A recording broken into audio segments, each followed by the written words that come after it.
Ama namin, sumasalangit ka, sambahin ang ngalan mo.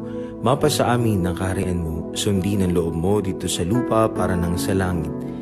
Bigyan mo kami ngayon ng aming kakanin sa araw-araw at patawarin mo kami sa aming mga sala para ng pagpapatawad namin sa nagkakasala sa amin.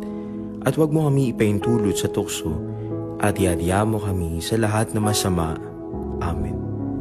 Kabahagi ng Maria, napupuno ng grasya, ang Panginoon Diyos ay sumasa iyo.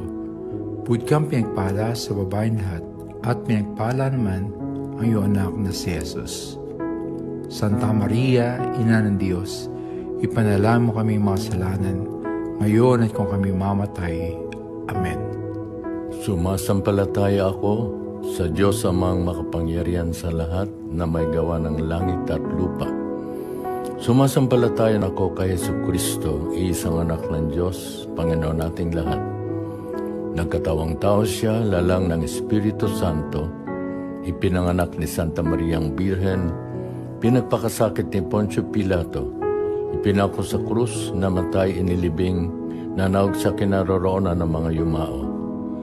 Na may 3 araw, nabuhay na maguli, umakyat sa langit, naluklok sa kanan ng Diyos amang makapangyarihan sa lahat, doon magmumula paririto at hukom sa nangabubuhay at nangamatay na tao.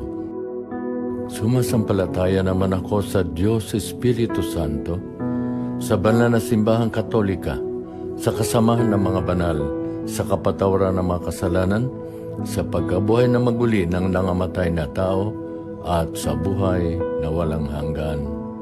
Amen.